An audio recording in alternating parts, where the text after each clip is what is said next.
Cerebro, cerebro, cerebro. Morir es vivir, morir es vivir. Muere, muere, muere, muere. Cogedlo, cogedlo. Morir es vivir, morir es vivir, morir es vivir, morir es vivir. Yo, what's up? iVenom with the Outer Deus podcast Halloween bonus episode. Hopefully I'm not late and I don't put it on November 1st. But here we are, also with my first guest. How are you going to start calling yourself? I don't know.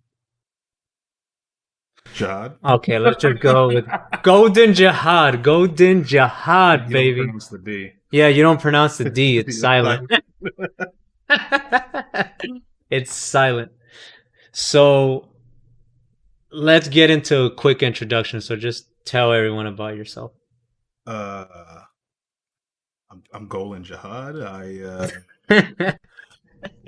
Wait a minute, before you continue, I know men, like whoever hears this does not know what that is. So it's just an inside joke. One time I just had too much time on my hands, went into Photoshop and photoshopped this guy's face over Golden Frieza from Dragon Ball Super.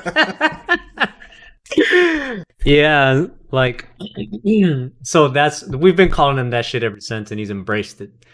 But besides that, continue. What was I saying? You said your name. Jahad. Yeah. Yeah. I don't know. What else should I say? What should I reveal? I don't know. I mean, it's just an introduction. I mean, you could say that he's also starting his own podcast. That's true. Yeah, he is. I am starting a podcast. I haven't settled on a name, but I have settled on a name, but I'm not married to it yet. If I decide to use it, it'll be the Sense Fitting podcast. The what? The Sense Fitting. The Sense Fitting. If Yeah. you don't use the other name, That's the only name. Boys in Valhalla. I could use Boys and Valhalla. Oh, but that's all. That's an even deeper joke than the name. Yeah, I know. It could work though. I'll probably end up going with Sense Fitting. Sense Fitting. Yeah. That's a cool ass name. That reminds me of that movie Sense8. Remember I that? didn't see that. No, it was a show. It was a show It by got the canceled. and Wachowskis. I wanted to watch it, and I didn't watch it because I heard it got canceled. And I was like, oh, I Yeah. don't want to get invested. And Yo, we just did that shit in unison.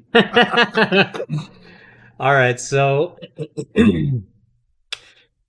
it's literally about to be Halloween in like a couple of hours, like prior to this recording, or after this recording, better says. So, you know what I was actually thinking about? Resident Evil 4's music. I can't think of it off the top of my head. You can't think of any Resident Evil song? Like Maybe, 4? yeah, from like 1 or 2. Oh, from 1. Like, you don't remember Or any 2 of the tracks that like play in between the game or anything? You don't remember? Not in 4. Man, look, we're about to do that shit right now. All right, so type in Resident Evil 4 music. So I'm gonna give you one of these tracks. So let me go into the playlist. Oh shit! All right, listen to that one. Oh, good. We'll put it from the beginning. Hold on. All right.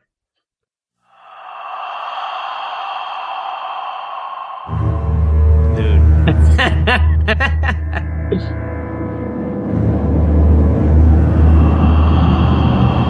That shit is creepy, is it not? Hold on.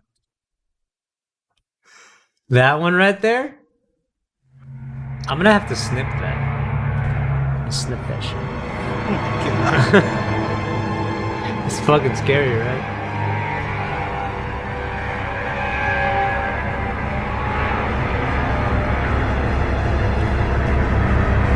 Alright. That's probably enough. Yeah, I almost said RE4 was inspired by Dead Space, but just the other way around. Yeah, it's the other way around. Like, what the fuck? It's like every other beat drop, like, is a necromorph gonna come for me? Dude, I honestly cannot recall any Alien Isolation music at all. But I do remember it being really scary. Yeah, Was there that much music in it though? Yeah, there was. It was pretty creepy, but it wasn't like loud as fuck. You know? It was like very subtle. Like it sounds like background music. It doesn't sound like the Right. fucking character's about to dance the damn thing.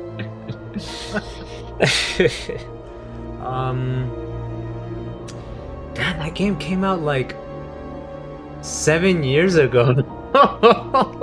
Further. It came out in 2014. Was it 14? Yeah. No, not Dead Space. Alien Isolation. Oh yeah. Yeah. Alien Isolation. 2014. I was fucking right, guys. I was fucking right. Oh my god, that game is so good. I don't even have it on PC actually. I think I either gave it to my. No, I didn't give it to anybody. I let my uncle borrow it because he likes to borrow my game sometimes if someone's gonna go over there. I think I have it. Mm-hmm. Huh. I might actually edit in some footage in there. Maybe, guys, maybe. Oh my god. That game was so fucking horrifying. You never played it, right? Or did you just watch it? I watched it. Oh god. It doesn't even compare. No, we did play. We played it with Gio. Oh yeah, we Way back. played it at his house like it was like 2 years ago, I think, or 3. That was one of my first posts on Instagram. Oh, it was. It was, I think. I think I had just gotten my camera. Mm-hmm. I was like, oh, let me fool around with this. Yeah. Yeah, that game was. I think that was the scariest game I ever played. And like just knowing knowing some of the technical aspects, where it's like, oh, the alien will learn how you play. Oh my god, And dude. try to counter you. It's fucking So scary. You can't rely on like any cheese to get around it. Yeah, like old what's the analogy I want to use? Yeah, like the soldiers in the old Metal Gear games. Dude, like, cause they, you can just cheese. I mean, you can cheese your way out of a lot of fucking games because of their AI or like the patterns that they do. Yeah. And then I think it was only the Kinect and PC version of the game where the alien could hear you breathing if you had your mic on. Oh shit! I think it could have been it. Let me see. Like it will like pick up you hearing and speaking. Let's look that up real quick right there. How do you properly hold your breath? I honestly do not remember that. I think maybe if you have a headset, it'll hear you. Yeah. It's like I remember the thing being like, make sure you press mute, or if it's close by, you have to hold your breath while it's like, when you'll be under the desk and it's like above the desk, and like you have to hold your breath if your mute button is hit. Oh, so man, I mean, what's the that's point? pretty- What's the point at that point? Just play it normally without it, But I guess that's what it is. Did this ever release in VR? No, it was a. Oh my god! Just thinking about Alien Isolation in VR is fucking horrifying. That's one of those games like. Well, first of all, games can be way scarier. You know what than they need? movies. I wish that feature was put into Outlast. Oh your my mic was god. on, Guys, if you don't know about Outlast, it's like one of the first games that started or popularized the first-person horror.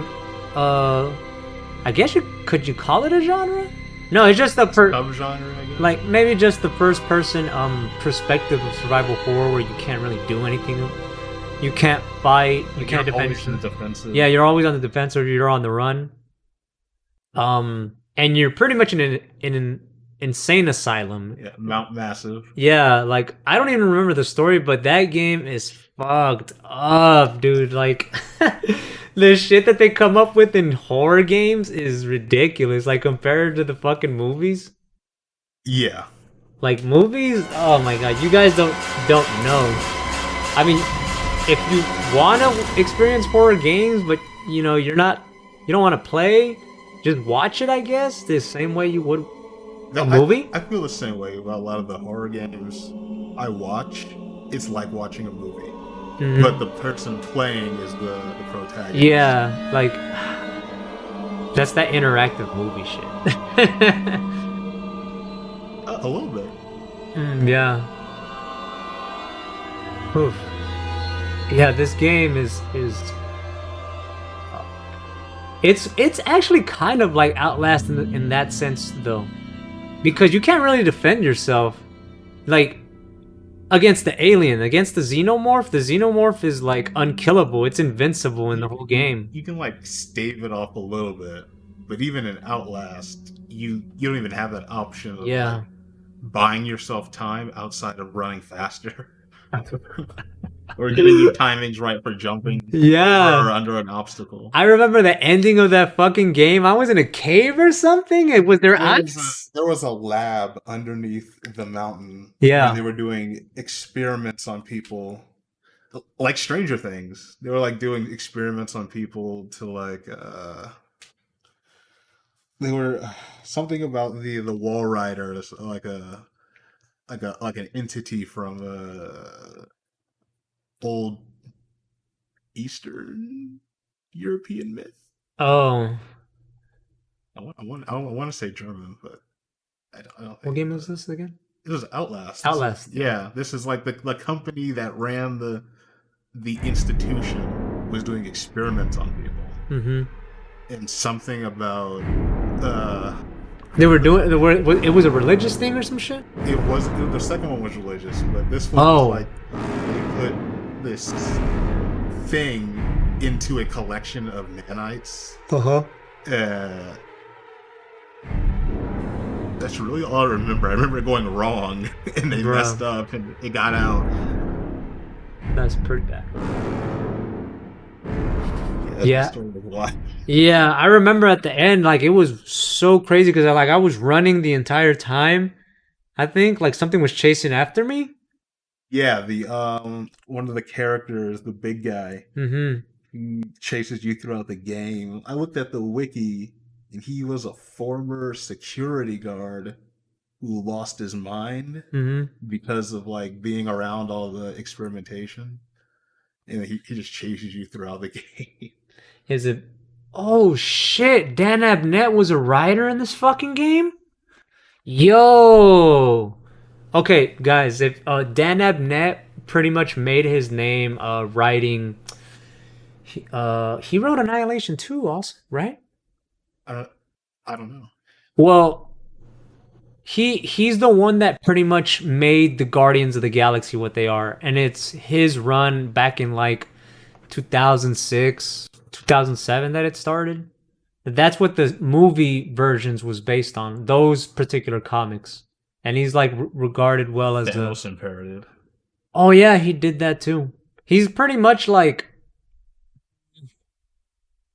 he's like a cosmic writer, I think. He likes to do cosmic shit. I guess it kind of be fair to say he is to Marvel's cosmic landscape what Geoff Johns was to Green Lantern. Oh. Yeah. Look, he wrote Annihilation, Nova. No, Annihilation Nova under and various X-Men titles. And I think he was doing another like as Guardians of the Galaxy. I think he was doing that. Yeah. I think he's just Marvel, right? He doesn't do DC, yeah. Cuz I think I did yeah, he was writing one of these. He's the guy that defined the fuck is that guy? Oh my god, like I forgot the name. Damn, I forgot. Uh-oh. Yeah, my fault. It was another DC or Marvel writer that I'm thinking about. I'm not going back. I don't remember, but he Dan Abnett did Aquaman. If I remember, he was Aquaman too, right? Or was Geoff Johns doing Green Lantern and Aquaman. He was doing both, wasn't he? I don't know. Yeah, I think he was doing both. Nah, I think it was Aquaman. Yeah, it was Aquaman. He's been writing Aquaman for some time. What other stuff has he done? Well, anyway, he's yeah, pretty much made I think he was also the architect of Marvel Cosmic, like half of the 2000s and beyond, up until Marvel now. I think he was the one architecting like all this stuff and a story or whatever. Or several people, I think. Or maybe I'm just talking out of my ass. I don't know. Yeah, it looks like it. Oh, he did the Oh, Annihilation Conquest. in '08, ATLien's signed an exclusive deal with Marvel that would give him time to work on the cosmic characters. Mm-hmm. Okay, so yeah.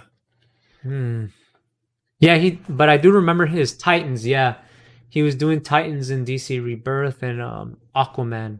He wrote the story Those were good issues that I read. with like Wally coming back. Mhm. The original Wally coming back. I did like those. Mhm. I remember the art being really good. But yeah, that's pretty crazy. I actually didn't know that he wrote for Alien Isolation. Whoa. Let me actually hit that. It's crazy now I think about it in the back of my head. Abnett and Lanning. Abnett and Lanning? Yeah, I see their names like in the back of my head. I remember them doing stuff. Mm-hmm. I guess from Thanos Imperative. Hmm. Annihilation.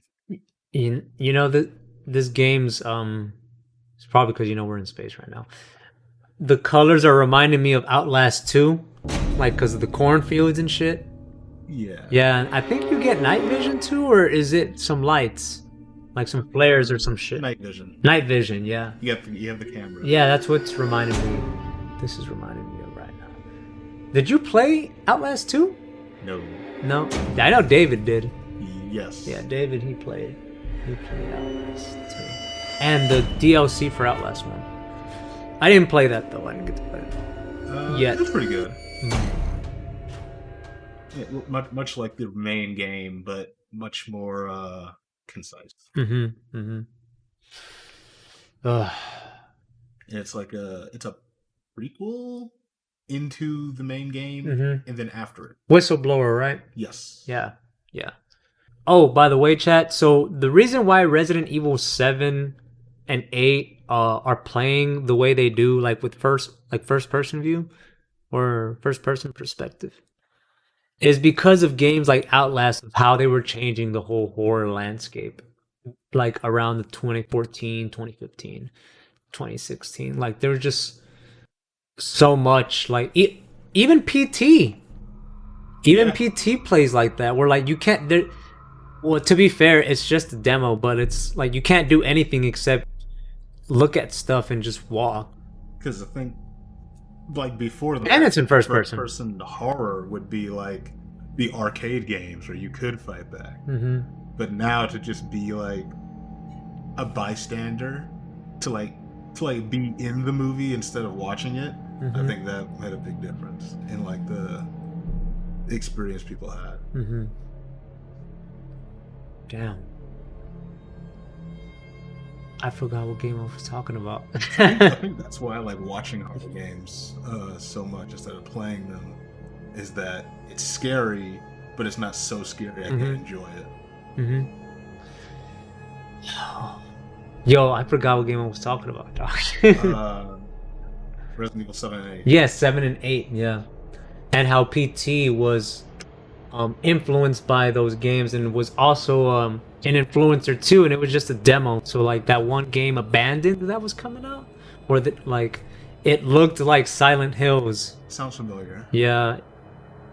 So yeah, even games like Amnesia came out in like 2010. So I think that was the game that started it all. Oh yeah, Slender Man came a little bit after, but that's what happens with like the horror, like you were pretty much just walking and going through it, but you couldn't really defend yourself in any form of way. So it's pretty much run and hide. Some people have like made fun of it because of that, where it's like, oh, I'm tired of this run and hide horror. I remember somebody on fucking Facebook said that shit, and I was like, oh, you know what? It's true, but they're fun games still. They're still fun games. Like people, because it's kind of like a platformer, but scary. Yeah. Oh shit. You know what I just thought about platformer wise? The platformer levels in Assassin's Creed 3. No, Revelations in Desmond, he's first person. So when it switches from past to present, he would be like, he's in the Animus in a coma. Right. So he was like going into data and platforming it, and you were discovering like things about Desmond and like his actual story, like more in depth while you peeled the layers back. Yeah. So every time you went through those levels, you had to do them through getting these fragments in the game as you were Ezio. And I think that's how you were able to do it. Wait a minute. When Desmond was plugged into the Animus, was he our view watching Ezio, or was he first person Ezio? When we're playing the game, he's seeing it through Ezio's eyes. Okay. Yeah, so like when Desmond gets hooked up, so we're not Desmond, we're watching Desmond. Yeah, I guess so. Yeah. Okay. Yeah. That's trippy. That's trippy as fuck. Yeah, dude. Imagine being in a fucking coma in the Animus, man. That shit's scary, dude. Like, cause that's kind of like it's scary. It's scary because you're actually aware that you're in a coma. Well, I have no idea what comatose people are like thinking if they're even thinking or whatever. Like, yeah, like, but you're actually aware. Like, you're aware, and it's like, oh shit, I'm stuck here. I guess it's kind of like being in the Matrix, but you can't jack out. Yeah, you can't jack out. So like, and it's like, why I can't, and it's because something's actually wrong going on. I don't even think I've ever found something scary about Assassin's Creed. Well, what I did like was Assassin's Creed Syndicate's Jack the Ripper DLC, because you got to play as him, something like that. Yeah, so that was a little creepy. Oh, well, I think what was creepy is I think in Assassin's Creed Origins you're going through some like just underground like spots in the city, like maybe people are here and there was tunnels underneath the city, but it was small tunnels just confined to a little area, and then you go down and there's like fucking corpses, I think, just wrapped in there. Like they're all like, it's bloody down there, like it's bad. Yeah, so that was kind of creepy, and that whole fucking game was so eerie because you're in ancient Egypt. Like the type of evil that was like going on is fucking weird. That game was weird. It was it's a dark game, like it really is. But it was so trippy because you're going to the fucking pyramids and oh shit, we're getting into this territory in the conversation. Yeah, that whole game was trippy. There's just a very thick atmosphere in that game of like the evil looming over Egypt. Like you could feel it. You could feel it in the digital air. I get it. Yeah, that like the atmosphere of the game, like there was, as if there was just something dark, like just there. It's a heavy game. Seeing the pyramids, seeing like the Eye of Horus, and seeing all those symbols and shit that are pretty much in conspiracy culture. The symbols, like the Freemason symbols and the Eye of Horus symbol. So there was just something creepy about the entire game. It was just so weird. I think even finding like dead crocodiles and shit in certain areas, like just piles of them. Yeah, dead crocodiles and shit. But it wasn't exactly scary, but well, actually, there was something in that game that was scary. It's like you were. It's as if you got transported to another time or something, or like as if you went to a different realm. It was like you were in a different realm. The DLC, the DLC of the first Curse of the Pharaohs. I think it was Curse of the Pharaohs. Okay. It's like you can go to a different realm, like, and you see the Anubis walking around. They're like, there's no humans, so it's like you're in, whatever realm the Anubis are or whatever. Yeah. Yeah. So you're not even, and then some of them are like tall and gray and just look like fucking monsters. It's fucking, it was creepy. That whole fucking series is creepy. I think the reason I'm saying is creepy because you're playing a game that is talking a lot about these conspiracies that are in real life. So it's as if you're acting out the history behind whatever those conspiracy theories are. Like with the Templars and the being a secret group, controlling every aspect of government and all that. Yeah. So that's what's creepy about it, because you feel like, oh my god, they're doing the thing. They're telling us about the thing, and it's in like a game, and it's like it aligns too much with like real life shit. That's scary to think about, or potentially think about. I imagine the same sensation was had when the Matrix first came out. Yeah. Some people actually, like, I don't know if it was you that told me or somebody told me that. Somebody actually became convinced that we were in the Matrix. I'm sure some people have. Yeah, like, because that's what do you think? Well, I don't know when simulation theory came out. Yeah, but there's that whole meme like we must be living in a simulation. Yeah, yeah. Like when you have like deja vu, it's like, how the fuck is there deja vu? Like, what the fuck is that? That's a weird phenomena, isn't it? It is. Yeah. It really gets to you because I'm like, is this? Am I getting? As more frequent as it goes, am I getting closer to my death point? Like I just had deja vu. Yeah, like what the fuck? I already like, did I see it ahead? Did I have a premonition, or did I just experience it again? Like, what the fuck? I just remembered something. I don't even know if it's true, but I saw somewhere that our memories are not like files on a computer. It was like, oh, this was today. Mm-hmm. It's like our memories are just a recreation of our senses. So like, if those senses align the same way later on down the line, is that deja vu? It was like that. Yo, I have no idea what you just... Dude, you were going like round and round. I'm like, what the fuck? Maybe if I go back and listen to it, maybe I'll actually like, yo, what the fuck is this guy saying? Well, it's like, okay. What if our memories are a dish, and it's comprised of ingredients, and deja vu is those ingredients getting used a second time, yo, to make the same dish. Yo, what kind of an explanation is that?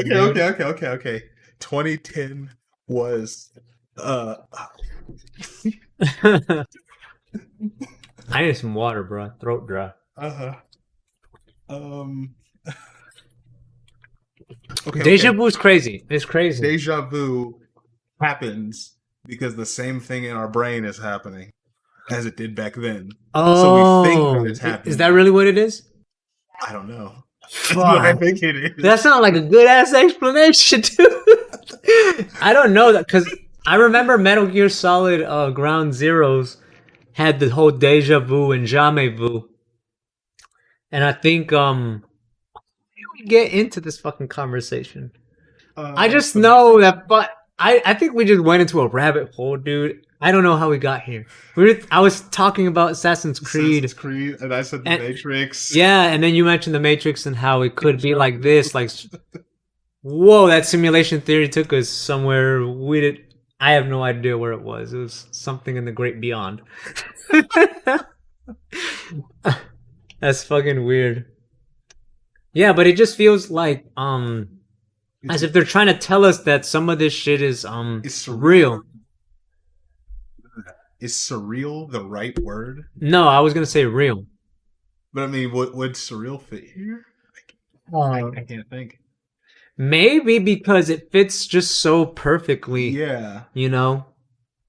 it's like it's not the opposite of the uncanny valley where it's like Yeah. this could be real, but I don't know if it is. Yeah. But the thing is, it has a lot of real shit. Like, the Assassins were a real organization. And of course, the Templars, Knights Templars, Yeah, back in the Crusades.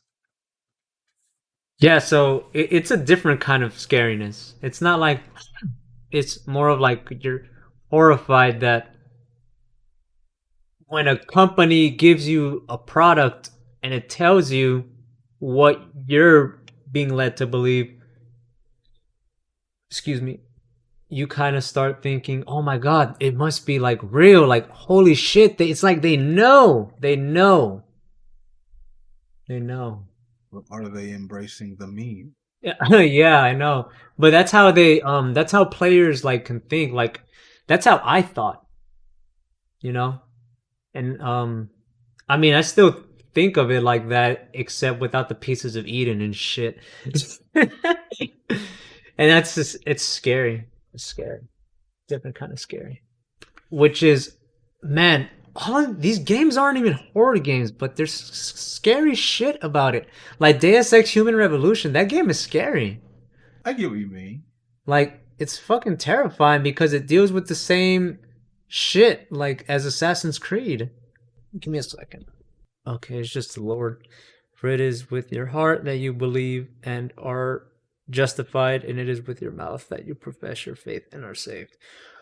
Whoa, that felt good because in my state, some God stuff is like really hitting right now. Woo. Oh, Deus Ex Human Revolution is like Assassin's Creed. It's more Assassin's Creed than it is Metal Gear, I would say. Really? Yeah, because they deal with the exact. All these fucking games deal with like the same shit. Yeah. It's the same shit, but they do it differently. Well, not really. They present it in different ways. The organizations are always presented like almost identical. Like there's like it's like a pyramid. But it's made of pyramids. Oh yeah, the organization is like a pyramid. Like the way it's structured. That's how the enemies in these games are, and who's behind it. Like, it's always a group, just a group, one group trying to take over, and they're all very similar. And it's like when you have that many games saying that, and then you realize how many books there are talking about that shit, and then you give it, and then it's a game, a modern day thing, and it's like these conspiracies are like very niche, right? Pretty, because not everybody's like a conspiracy theorist. Right. Most just believe whatever they're told, whatever. But yeah, it was always just a group of people trying to control, the world. And when you hear it that much, that's what I was saying. When you hear it that much, with the modern day product, it's public news. It's like kind of like public news in a way. As in, when I say news, I mean like the messages that it's trying to convey. Or, like maybe like Deus Ex Human Revolution, for example.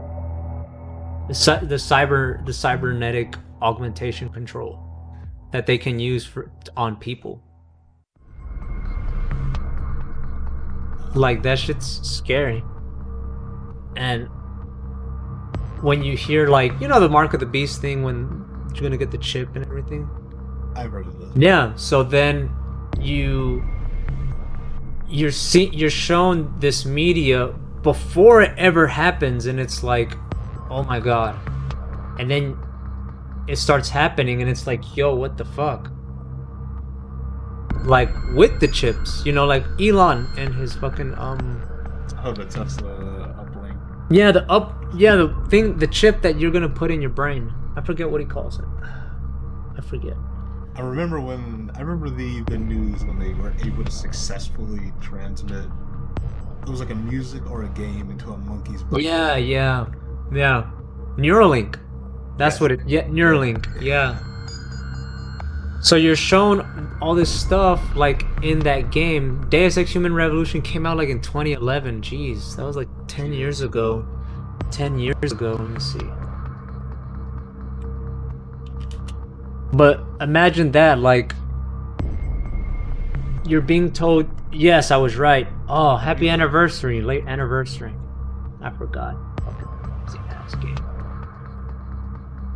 That game is so fucking good, dude. Oh my god. You have it on PC, right? I'm sure I do. Dude. Although I've only played it on PS3. I will never get rid of my PS3 copy because I remember I had no idea what this fucking game was. Like, it's such a like a trippy memory that I'm having. It's like I've never even had this memory before. But because I never really remember this, because it was just like an everyday. I go into GameStop, I picked this game up, and it looks so fucking cool. Look at that shit. That shit looks amazing. Amazing. Yeah. Like the whole gold and black scheme. It's a gold version of the Matrix. Yeah, yes. That actually is how it looks like. And it just looks so fucking cool. So I took it, I brought it, and it was like, whoa, what is this game? And then all the stuff that it's like talking about, and it was like the first game. Like, no disrespect to Metal Gear or nothing, but it's probably because I hadn't even finished the series or whatever at the time of Deus Ex. But Deus Ex made me actually question like my own beliefs. You know what's weird? Deus Ex was a pretty, it's like the cyberpunk genre. It was pretty subtle in its way of how things progressed. Yeah. But in Metal Gear, it was very, war is the answer. It's not gonna go slow. It's gonna be forced upon me. It's really interesting that they both kind of talk about this future, but they do it in different ways. Yeah, I agree. But then you start to see the shit that happens in Deus Ex happen in real life, and it's like, yo, it's like they know what's gonna happen. It's like they know, because there's only the conspiracies and the games that like give credence to those conspiracies in a way, because it's playing into your biases or whatever. So, do the games are the games born of the conspiracies, or are they confirming? That's the question. Like, are they just making the game like this, or do they kind of like know and they're trying to tell you? Like, they know. And every once in a while, I'll be like, man, if I'm in the Matrix, I'll yell cheeseburger right now. And they'll jack me out of the Matrix. Yo, man. Every once in a while, I'm like, what if? Dude, this game was on the Wii U. I forgot. Deus Ex? Yeah, it was on the Wii U. Dude, Wii U was so low key, man. Don't you think? It's like it didn't really ever take off. I liked it. I remember it underselling, but the original Wii was so good that Nintendo was like, we'll take the loss. Yeah. Yeah, and then Switch came about. Oh, it's awesome. Because the Wii was so popular that the Wii U was just kind of like, oh, why? Yeah, I know. We don't need this. Yeah.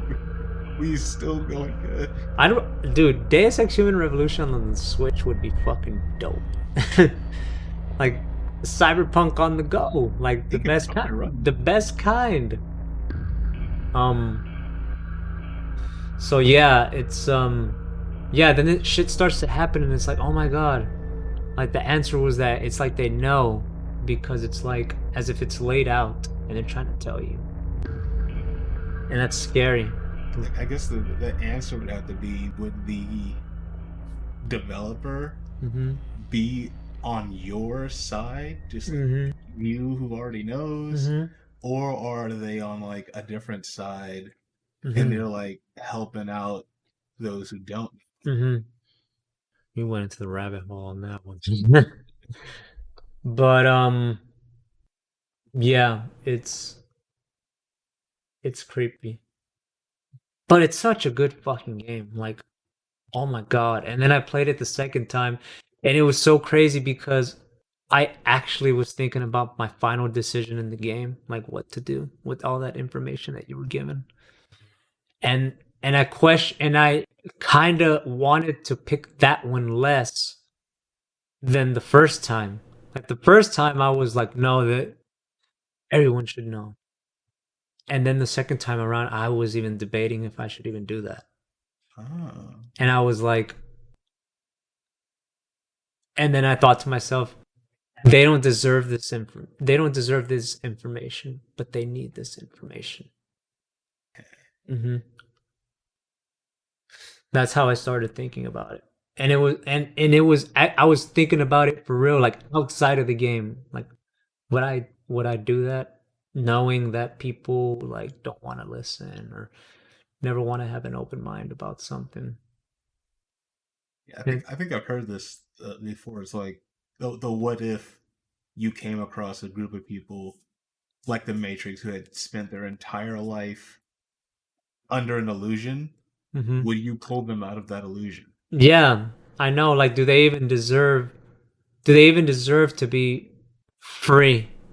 Free, as in like free to know this information. Like the reverse of the animals raised in captivity. Mm-hmm. Like you can never really let them into the wild because they're not made for it.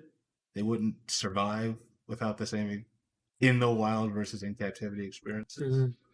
So it's like, do you tell people knowing there's a high probability they wouldn't take it well, or do you continue letting them live relatively peaceful Mm-hmm. without knowing? Yeah, without knowing. And also, I just personally felt like, because I was thinking about it in my perspective as if I was in the game. But, my perspective, but I was in the game and I was like, I was just thinking about how I honestly did not think, I was borderline there, like, did not think people should even have access to this information because they don't deserve it. They don't do anything to deserve this information. That's how I started thinking about it. But then at the end, I was like, they don't deserve it, but they still need to know. So that's what I chose. That's like one of the only games where like it felt like hard. Oh, another game was The Walking Dead by Telltales, man. Season 1. Dude, those games are so fucking good. If I think right now I'm thinking about it even more because it's good memories associated with that game. Like, I just want to go back. I just want to go back. I almost had a spoiler for everybody that today. Me and the guy that died. No, I was going to talk about like it says it's your choice. Yeah. So it's not really Yeah. up to you. It just kind of feels like it's up to you. Mm-hmm. Because in the end, you get to the same destination, even if you took different paths. Yeah. It's like, was it really my choice? No, was it Telltale? Mm-hmm. Yeah, but those games were the writing was so good, dude. They're making Wolf Among Us season 2 now. Love that game. Hey, I think I cried during season 1 of. Me too, dude. Dead. Dude, that shit was so sad, dude. I think I honestly think, dude, I'm so it's so debatable, like whether The Last of Us or that game did that emotional stuff better. Ooh, they're so similar. Because they're so fucking similar. And I didn't know. Because I considered the best top 5 games. Wow, it's 2 generations ago. Holy shit. They do the same thing in different ways.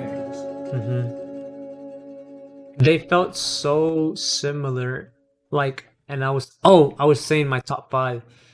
It was 2 generations ago. Holy shit, I feel old, but 2 generations would have been PS3.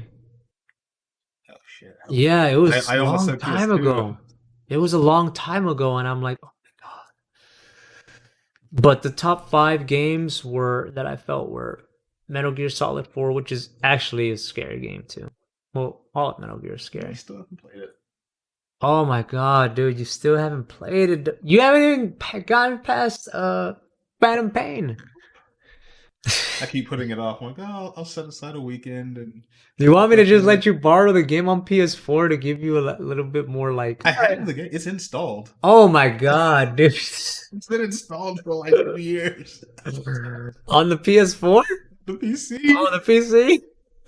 Dude. I really want to invest some time into this, but when I have the time, it slips my mind. Or I'm like, I want to do this instead. There's a couple of games on my desktop where it's like, wow, you've been installed for about 3 years now. Yeah. No, dude. Yeah. Damn. Metal Gear Solid 4. This game I considered number. No. Yes, actually. I think it was this one. To now? That gen. PS3, PS3 360. Yeah. I thought it was Metal Gear Solid 4. I think it was Deus Ex number 2. Number 3 was Last of Us? No, what the fuck was that? Oh, shit. Very similar. Assassin's Creed 2. 2? 2 or Brotherhood. They're so good. Like I can't. It's hard to put them. Fan. Oh yeah, 2 was. Oh my god. Nothing against Brotherhood, but some of the mechanics took me out of it a little bit. Yeah. I was like, oh, we organize this group and send them there. Organize this group. You know what's crazy is that fucking feature was debuted like as if it was some new thing, and Peace Walker came out right before, already doing that shit. Peace Walker. Yeah, Peace Walker was already doing that with Mother Base. Yeah. Yeah, like it was already doing it like way ahead of the game already. That's so fucking crazy that Kojima like did that. Creating the Facebook game. Yeah. Yeah. Go Harvest. Yeah, I think so. Yeah. That's kind of what you do in Minecraft too. Yeah. You set up like the village farm. Yeah. Yeah. So Assassin's Creed 2 / Brotherhood as number 3, and then it was a toss up for 4 and 5.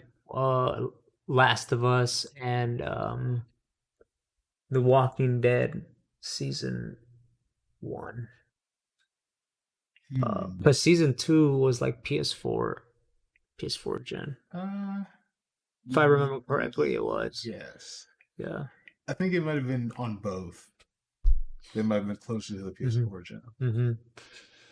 Dude, I still haven't finished that shit. Like, man, no. So I played the first 2.5 seasons. Mm-hmm. I have the first 2 on PS4, so I did that. But I wanted to do it on PC, so I was like, oh, whatever. So I got all the seasons, I think, but then they didn't allow the final season on Steam, and I was like, what the fuck? Like now I can't get it.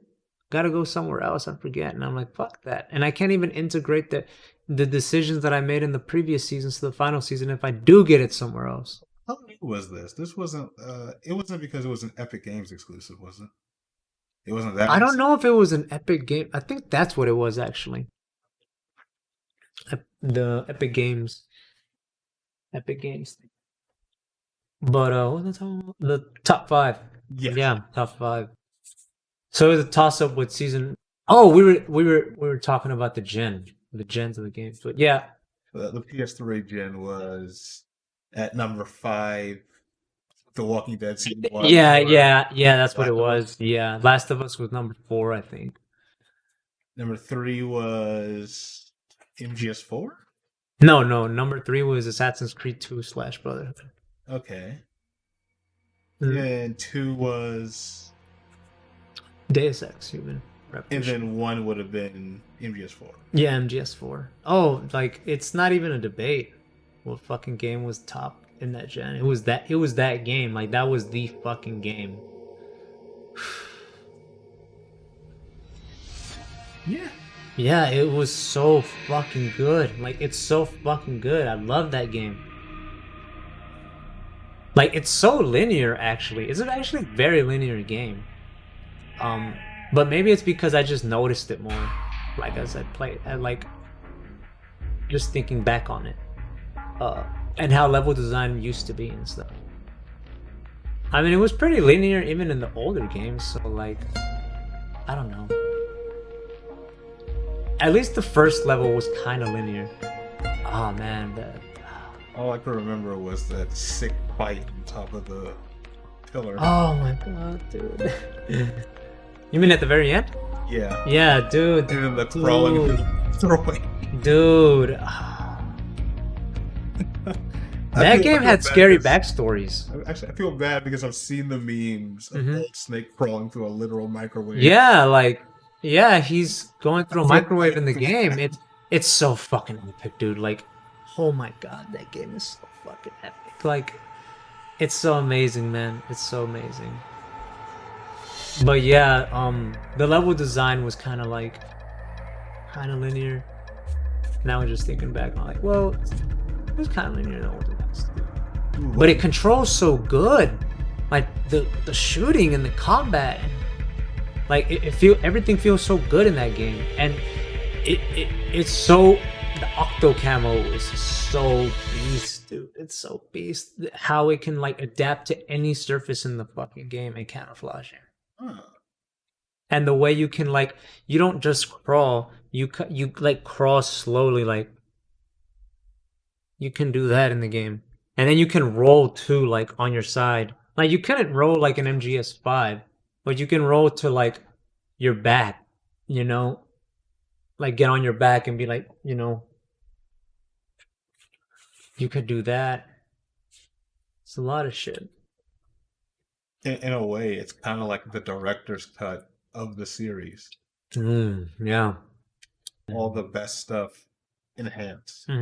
But, dude, you have a fucking mech battle in the game.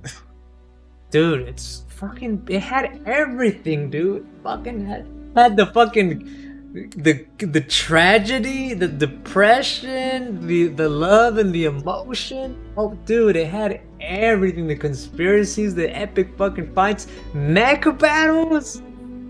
Raiden? Hello? Yeah. Dude, that game had it all. The cutscenes were so fucking good, dude. Would it be fair to say, even to this day, it had the best parts of the franchise in it? Yeah, like, well, I just thought about MGS2 and how cyberpunky that game is. Like, there's just this, it's that Ghost in the Shell vibe in the game, like MGS2. It's like, that game atmospherically is like, I can't describe it. It's like really good. Like you just feel like you're oozed into this atmosphere in the game. You know Like that cold metallic atmosphere. I was just thinking, well, for me, I didn't get that same vibe watching Cowboy Bebop. Oh, you didn't get that? Yeah. For Bebop. Even though it was very similar in themes, I didn't get that vibe watching it. I wonder why. I don't know. I didn't finish Cowboy Bebop. It was very similar, like watching something like Star Wars. Even though Star Wars is a little more fantastical, it's like you don't think about some of the implications of the universe you're seeing. Yeah, it's just really fun. Yeah, that game had it all, dude. The boss battles were that game's boss battles, and it had the backstories. Excuse me for the for all the bosses were insane, dude. They were so insane and scary. Like holy shit! And like this is some dark ass shit. Like what these girls went through in like war torn areas all over the world. It was like fucking nuts. It was so it was scary. Those were scary backstories too. I feel like I just keep repeating scary, scary, scary, scary, scary over and over. I'm now convinced to rush through Phantom Pain so I can get to guns faster. Yeah, like that game is so sad. I don't want to think about it because it's so fucking sad, dude. It is so sad. It's sad because it ended, but it's like it needed to end. So yeah, that Would that game be the ending, or would Rising be the ending? Rising is like Is it like Hawaii, where it's like it's there, but it's like a side thing? yeah. Actually, yeah, that's a great description. That's a great description. Hawaii, I don't mean anything. No, like Rising is its own thing over here, but it's still a very it's just the valued it's just a I forget the words what I was gonna use. I was gonna say that it has the same value as as one of the sequels to any of the games. Like that's it's important. It's still important. It's still as valid. It's part of the universe. It's like finale plus. Yeah, it's like a finale plus like bonus chapter. That's what it is. It's a bonus chapter. It's what Dragon Ball GT used to be. Yeah. No. It's what Dragon Ball GT would have been if it was canon. Yeah. That's how it is. Like imagine the feeling of that story, but it actually was canon. I don't mean the quality, just the feeling of it. Because that shit was ass. That's a good moment. This shit is so ass, dude. No, but oh my god, we're running through like very unorthodox, scary moments in these series. Well, why not? I mean, fuck it. In Dragon Ball GT, you know what's so scary? Like when you actually get into the fucking story, like the final 2 episodes. Well, not the penultimate episode where like Omega Shenron is like he is unstoppable. Like they can't beat him. Like nothing. Right. Like you feel the loss of hope. Like the stakes are dude. Right, like there's no Dragon Balls. They can't do anything. And if this guy runs amok, he's gonna fucking destroy the entire universe. And it felt scary because that's one thing GT really, really did well. Is it actually felt you could actually feel the stakes. And I think it was because we have no idea where this series was gonna go. So it's like scary, like so it becomes like a raised sense of fright because you really don't know like what's gonna happen in the story. The story's not even done. It's not like a story that we can go back to and it's there for us already in completion. Right. No. Like a monster of the week. Like, that happened. Yeah. But it already happened. You didn't experience it when it was airing. You know? Besides the world building, that's my problem with Super. Because I don't feel the stakes anymore. And that's because of the just the decision to take place before Oob. Because we know at Oob they're fine.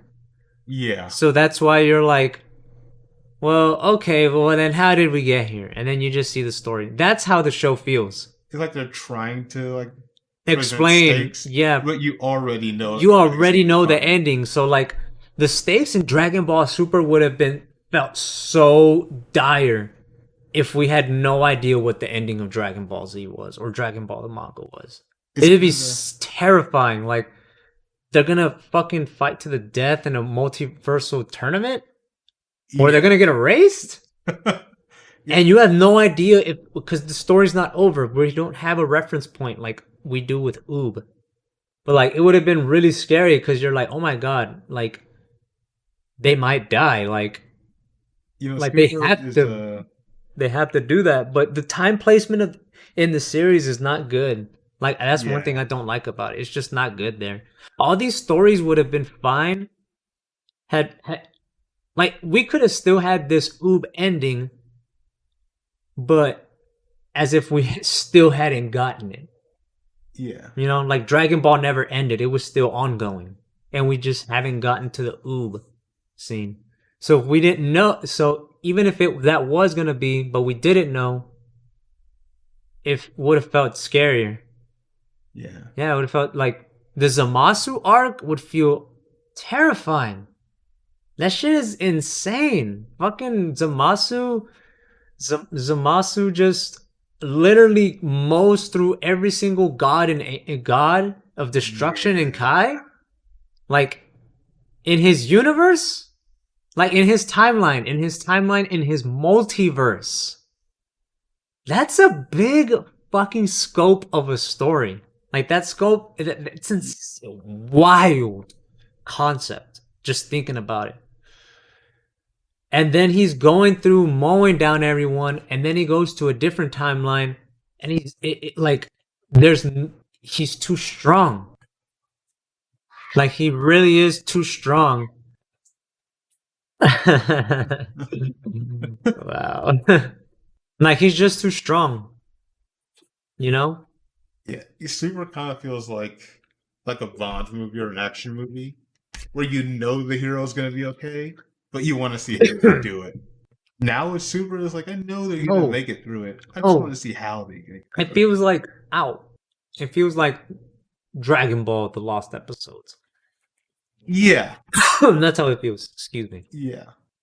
That's how it feels. Sometimes I forget, but at this point it's like, well, now how high can he go? Even though I know the ending, I still don't know their full strength. I don't know like what other enemies they may have fought. Right. So there's still something to look forward to. Oh, you know, it's Hunter x Hunter, and oh my god, dude, it's a scary ass anime with. So though I know we've just been mowing through these stories and not providing context, and we've been doing so for a very long time.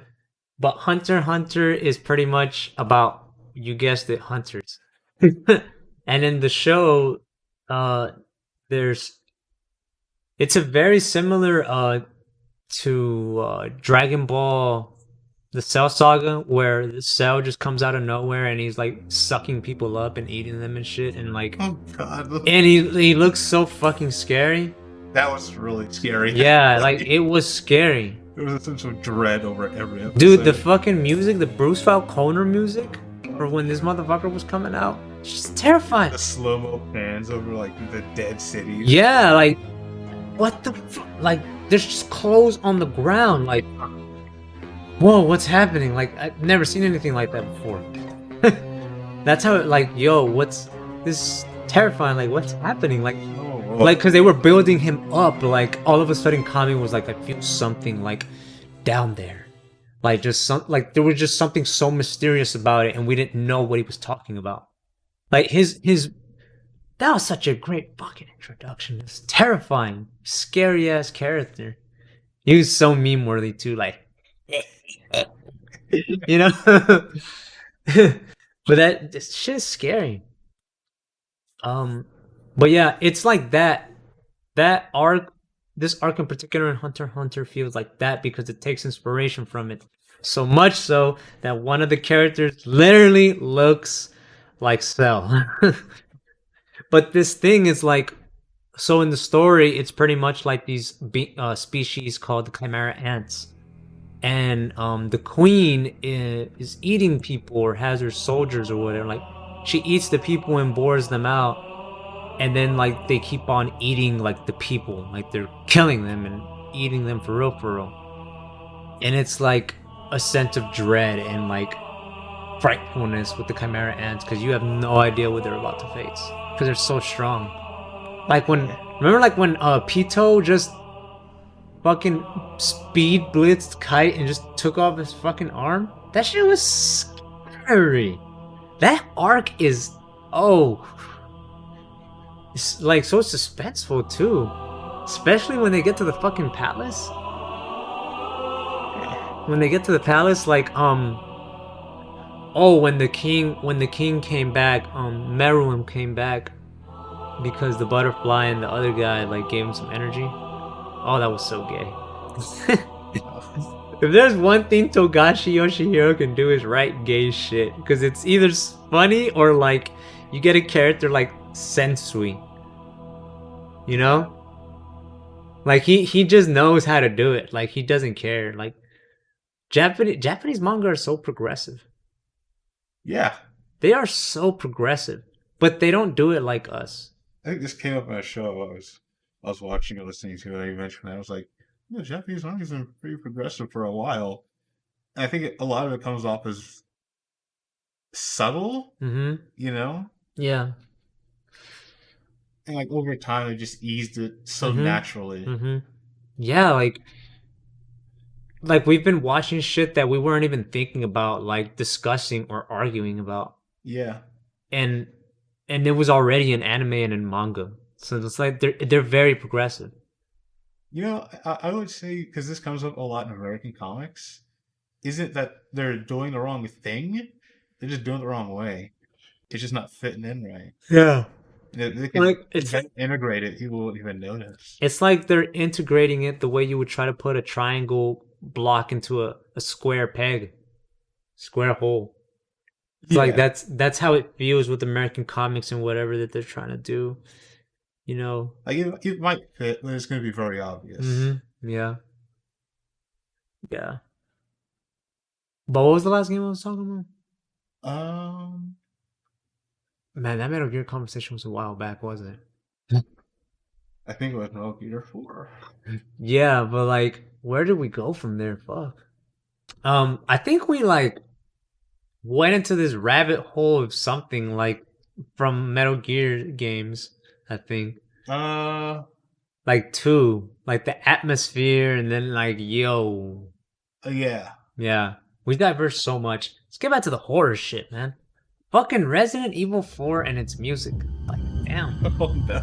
Dude, that music is good. There's one thing that it's so weird because the music doesn't do anything for me in that fucking game. Like the music by itself is so good, but it's like the design of the game makes it very hard to feel what the music is trying to convey. You know, 4's music fits really well. It's really scary, but it's not very iconic. Like 1's music is really iconic, but I don't think of it as something that's really scary. I'm like, oh, that's creepy. Yeah. Okay.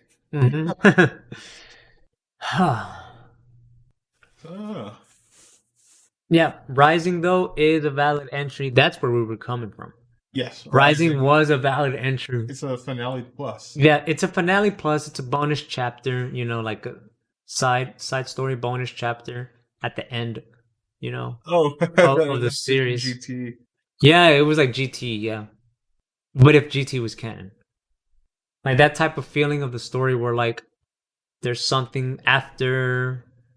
We started talking about like stakes and how it felt too.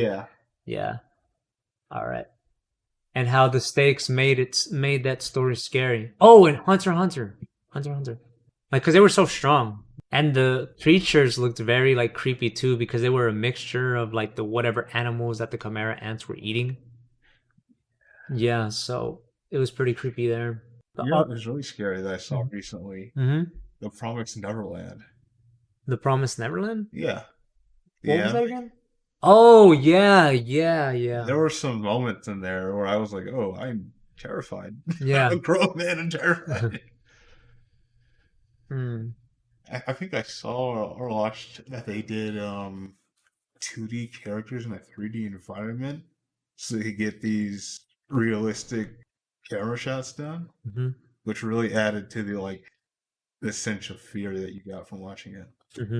It's a weird thing, fear. Like, we don't want to feel that, but when it comes to like stuff that is supposed to elicit that feeling, but we know it's not really, nothing bad's gonna happen because it's just simulated. Yeah. Yeah. You don't think it's, scary or whatever. Like I got watching Alien Covenant in theaters. Did we go see it together? Yes. Was it with my ex-girlfriend? I think so. Really? I don't know. Oh. Yeah. Yeah, I want to say yeah. It was a good one, right? That was a good movie. I remember that being way scarier in theaters than like at home chilling. Yeah. Like it was pretty crazy. In your face, highly detailed. The sound is perfect. You even got a rumble seat. But yeah. I think the more real something feels, the scarier it is. Mm-hmm. But if it feels too real, like a haunted house, mm-hmm.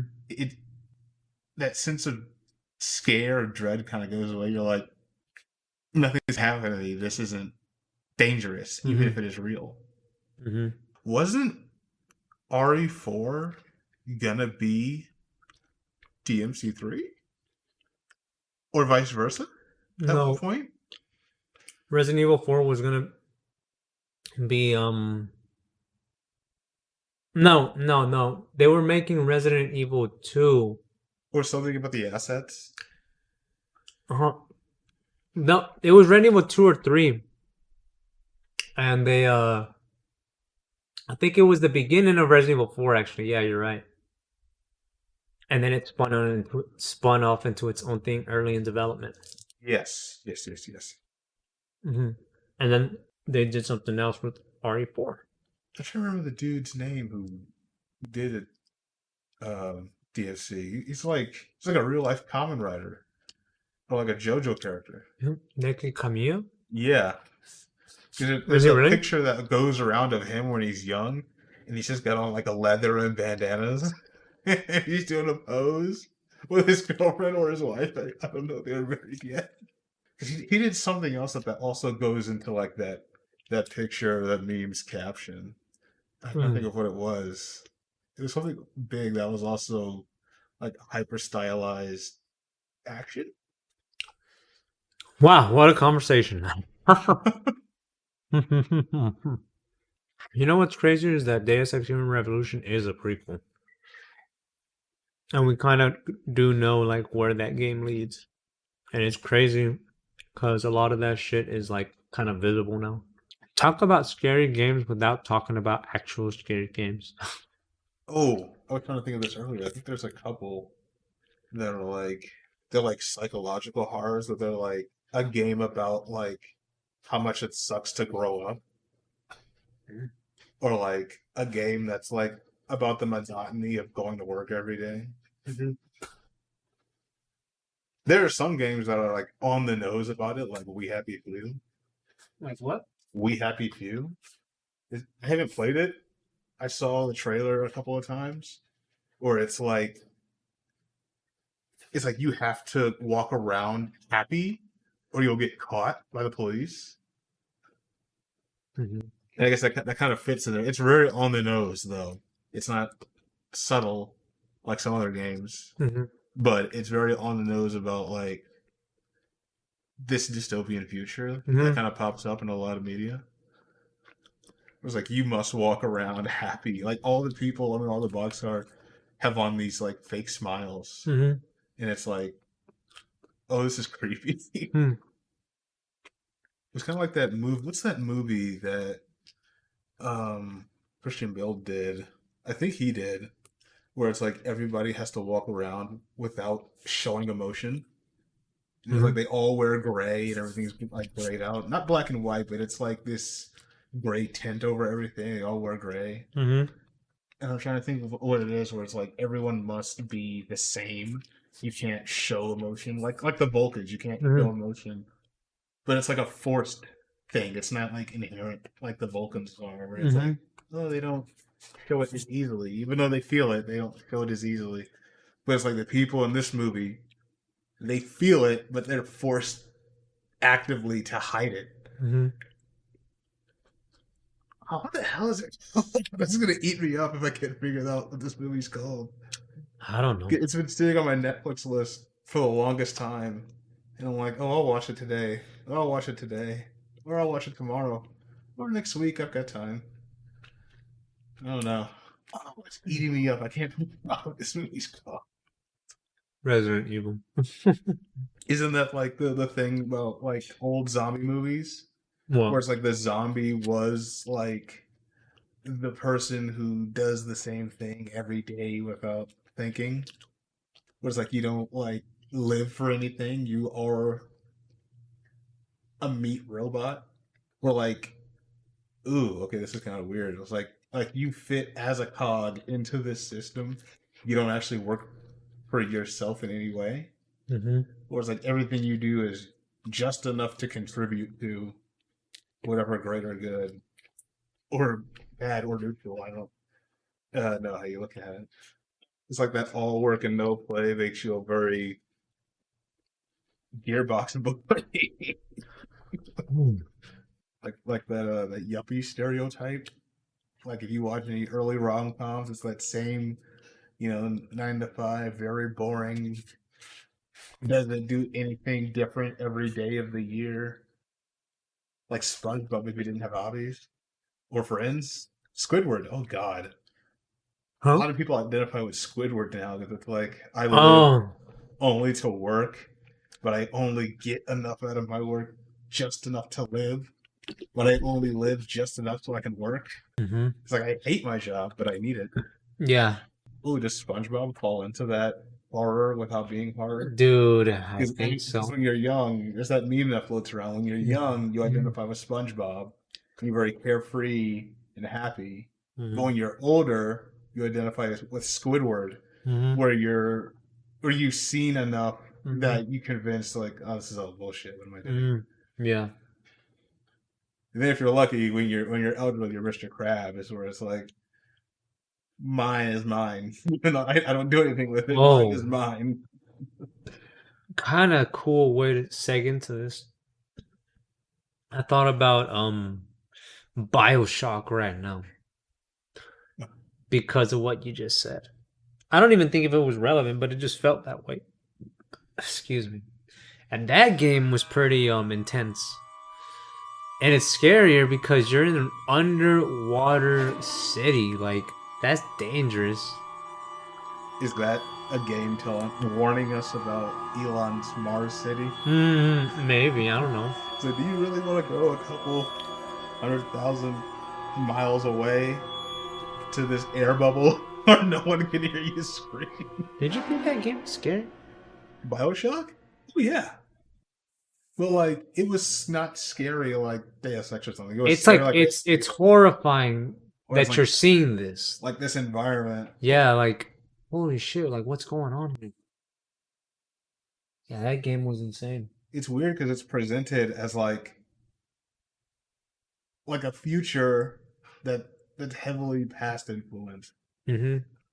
Like, this could be what you have, or it could be what you used to have. Mm-hmm. It could be what you have now. If things have gone a little different, Mm-hmm. but you don't know. Yeah.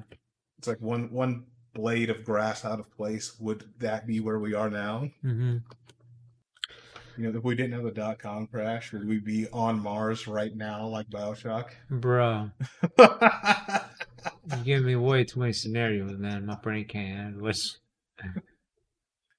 No, I don't know. Big Daddy suits that are actually space suits. Oh, Which shit. have like pickaxes and shit on them instead of drills. I mean, they have telekinetic powers in Bioshock. That's Dude, crazy. that's just the Tesla Neuralink working. Everything will be built of nanites, and the Neuralink will control them. Like the Force. Instead of midichlorians, it's Tesla nanites. Oh my god. I'm thinking to myself that I forget. But that game was it was like an intense scary. Like, how do I describe it? Like, your heart, yeah, the environment is horrifying. These people are horrifying. More so like it's trying to scare you, like for the longest like a traditional scary game. I equated Bioshock to Resident Evil. I was like, oh, these are monsters. You mean, what do you mean monsters? Like, who's the monster? Like the people, like the big daddies, the little sister. what are they called, splicers. Mm-hmm. It's like when I was younger and I saw the trailers and stuff, I feel like these are monsters. These are also like the monsters from Resident Evil. I have to run from them to protect myself. It looks weird because in both situations, you're technically the invader, and it's like you're the only thing that really gets attacked. And it's like, you're playing the protagonist, but are you really the bad guy? Because you're the invader in this space. Although with Bioshock, like you're just trying to get back to where you were. It's not like you want to set up shop in Rapture. Like you want to go home. Yeah, it's less Resident Evil scary, more like I don't know any other game to compare it to. But yeah, it's pretty scary. It's scary. Intense. But it's kind of like SpongeBob though, right? Because when I was young and I saw that, I'd be like, oh, it's like Resident Evil. Like, this stuff I can see is the problem. And then it's like, you get older and you watch it, and it's like, oh, the stuff I can't physically see is the problem. Other scary stuff. Dead by Daylight is a pretty good game. I've only seen portions of it. Although Dead by is kind of weird because it fits into that first-person survival, don't really hoard, but runaway horror. But it gives you, it kind of breaks the mold. I don't want to say breaks the mold. It fits within that mold, but then also traditional horror mold where you can fight back, where you have freedom outside of you are prey, run away. I don't know. It's kind of like a first-person action horror a little bit. Like I wouldn't say like RE5 vibes, but I'd say something like it's not as actiony as Doom, but maybe like a classic Doom. I would say that, yeah. It's like a first-person. Well, they're both first-person, but it's like a highly immersive, much more realistic because you're not fighting, a bunch of crazy demons and monsters. Except after a couple of updates. There's a bunch of crazy demons and monsters in Dead by Daylight. Gosh. I mean, I just played as Michael for the other podcast with you. The last one. What was I saying? But like, lost it. Lost. Maybe it is time to wrap it up, guys.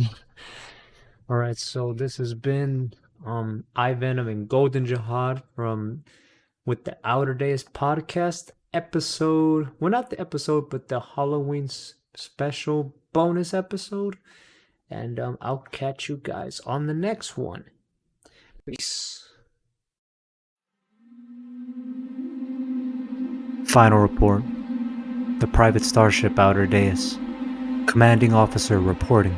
The other members of the crew, Sergeant No Shave, Fappy McFapperson, Golden Jahad, are dead. Cargo and ship destroyed. I should reach the frontier in about 4 weeks. With a little luck, the network will pick me up. This is iVenom, last survivor of the Outer Days, signing off.